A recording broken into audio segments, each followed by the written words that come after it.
कहते हैं कि भूखे भजन न होए गोपाला, यह धरी तुम्हारी कंठी माला। पेट की आग जब भड़कती है तो वो अक्सर सड़कों पर धुआं बनकर दिखाई देती है, लेकिन जब इस आग में अफवाहों का घी पड़ जाए तो मामला सिर्फ पेट का नहीं, कानून व्यवस्था का भी बन जाता है। नमस्कार, अभिवादन स्वीकार करें आदर्श तिवारी का। आज बात दिल्ली से सटे नोएडा की, जहां 13 अप्रैल को जो हुआ उसने सरकार से लेकर उद्योग जगत तक की नींद उड़ा दी है। प्राइवेट कंपनियों के कर्मचारी सड़कों पर हैं, न्यूनतम वेतन यानी कि मिनिमम सैलरी को लेकर रार मची है और बीच में कूदी है हिंसा, आगजनी और वो 20,000 वाली फेक न्यूज जिसने पूरे एनसीआर को सुलगा दिया। मामला शुरू हुआ नोएडा के फेज 2 से और अलग अलग इलाकों से। मांग थी न्यूनतम वेतन बढ़ाया जाए। कर्मचारी कहते हैं कि साहब, महंगाई आसमान छू रही है और हमारे इंक्रीमेंट के नाम पर 21 रुपए बढ़ाए जाते हैं। 21 रुपए में तो आज के दौर में चाय बिस्किट भी ढंग का नहीं मिलता। सरकार ने बात सुनी, कमेटी बैठी और नई सैलरी लिस्ट जारी कर दी गई। 1 अप्रैल 2026 से ये नई दरें लागू भी हो गई। जरा गणित समझिए, अनस्किल्ड यानी कि जिन्हें हम अकुशल कहते हैं, वो 11,313 रुपये से बढ़ाकर 13,690 कर दिया गया। सेमी स्किल्ड यानी कि जो अर्धकुशल लोग हैं उन्हें 12,445 से बढ़ा करके 15,059 रुपये तक कर दिया गया। स्किल्ड यानी कि जो कुशल हैं उन्हें 13,940 से सीधा 16,868 रुपये तक बढ़ा दिया गया। लेकिन कर्मचारी कह रहे हैं कि हमें यह खैरात नहीं चाहिए, हमें तो बस 20,000 चाहिए। उनकी जिद है कि इस महंगाई में 13-14 हज़ार से घर की हांडी नहीं चढ़ती। लगातार नारे लगाए जा रहे हैं कि हमें न्यूनतम सैलरी यानी कि 20,000 कर दीजिए और अभी भी प्रोटेस्ट जारी है। अब ये हो गई नई सैलरी की बात। अब सरकार के खंडन पर आते हैं। सोशल मीडिया पर उन खबरों को सरकार ने खंडन किया है जिसमें दावा किया जा रहा है कि वर्कर्स का न्यूनतम सैलरी 20,000 प्रति महीने कर दी गई है। इसे लेकर सरकार ने एक काफी लंबा सा नोट शेयर किया है और कहा है कि जो भी अफवाहों को बढ़ाएगा उसके खिलाफ एक्शन लिया जाएगा। और ऐसा कोई फैसला नहीं लिया गया है कि वर्कर्स की सैलरी को 20,000 रुपए न्यूनतम रखा गया है। अब प्रोटेस्ट के बीच में हिंसा भी काफी ज्यादा हुई थी, दोनों तरफ से हिंसा हुई थी। हिंसा फैलाने वालों के खिलाफ भी एक्शन लिया जाएगा।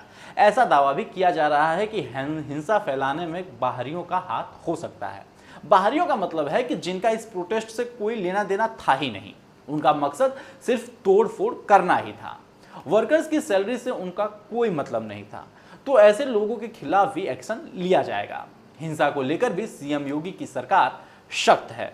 मुख्यमंत्री योगी आदित्यनाथ ने भी आदेश दिए हैं कि उन पर एक्शन लिया जाए, सख्ती से एक्शन लिया जाए जो हिंसा को बढ़ावा दे रहे हैं या फिर जो अफवाहों को बढ़ावा दे रहे हैं। अब वर्कर्स के आरोपों की बात करते हैं। उनका कहना है कि पहले तो उनकी न्यूनतम सैलरी जो है उसे बढ़ाया जाए। कई लोगों ने बताया कि इंक्रीमेंट के नाम पर 21 रुपये बढ़ाए जाते हैं और 21 रुपये में भी कुछ नहीं होता है।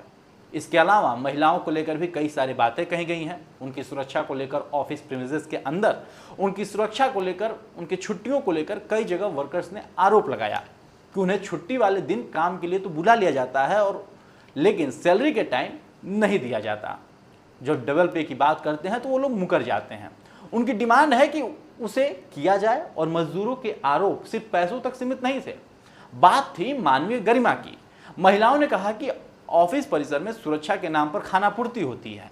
मजदूरों ने बताया कि 12-12 घंटे काम तो लिया जाता है, छुट्टी के दिन बुलाया भी जाता है और मजदूरी के नाम पर ठेंगा दिखा दिया जाता है। सबसे डरावनी बात तो यह है कि मजदूरों में डर है। वो कहते हैं कि आज आवाज हम लोग उठा रहे हैं, कल शायद नौकरी ही न रहे, तब क्या करेंगे। सैलरी किस्तों में आती है और ऊपर से यह हिदायत दिया जाता है कि बाहर मुंह खोला तो खैर नहीं। इसे आप कथित प्रताड़ना कह सकते हैं, लेकिन ये उन हजारों हाथों की हकीकत है जो नोएडा के चकाचौंध वाली फैक्ट्रियों में पसीना बहाते हैं। नोएडा में वर्कर्स के प्रोटेस्ट के बाद एक कमेटी बनाई गई थी जो इस प्रोटेस्ट की जांच करेगी। कमेटी ने कहा कि पूरा विरोध प्रदर्शन एक अफवाह की वजह से शुरू हुआ। फेक न्यूज चलाई गई कि केंद्र सरकार ने सबको 20,000 न्यूनतम सैलरी यानी मिनिमम सैलरी का आदेश दे दिया है। यह अफवाह पहले हरियाणा में फैली और फिर उसके बाद एनसीआर तक पहुंच गई।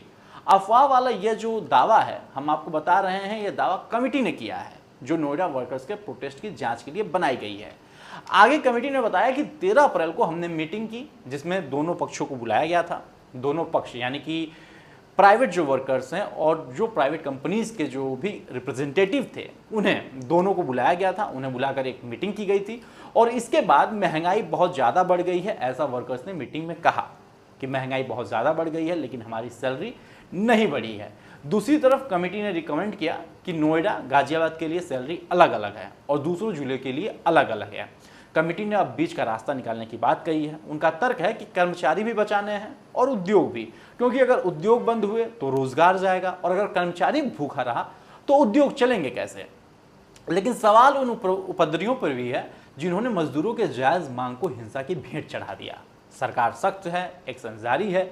1 अप्रैल 2026 से नई सैलरी तो लागू हो गई है, लेकिन क्या ये 2,500-3 हज़ार का इजाफा उस गुस्से को शांत कर पाएगा जो 20,000 की आस लगाए बैठे हैं। आज के वीडियो में अभी के लिए इतना ही। मुझे दीजिए इजाजत। यदि इस वीडियो को आप YouTube पे देख रहे हैं तो चैनल को भी सब्सक्राइब करें और Facebook पे देख रहे हैं तो पेज को तुरंत फॉलो करें। धन्यवाद।